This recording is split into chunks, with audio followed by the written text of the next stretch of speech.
I have been so shocked to learn that a terror attack happened in Khuzdar, and the school bus was suffered too much from the attack, and the kids and the other people was killed by the terrorists. And we strongly condemn such kind of terrorist attack on civilians, especially on the children.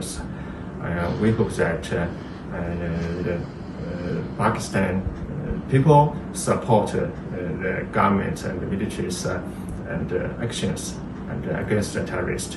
And China firmly supports Pakistan's efforts to fight against terrorists and to restore the social orders and to resume and a peaceful environment for people. जो खुजदार वाक़या होता आया माबी एरजना जो consul general साहब as excellency भी गोश्त कि बाद दर पदर दे वाक़े बायद जो वाक़या पाकिस्तान तो का बबिया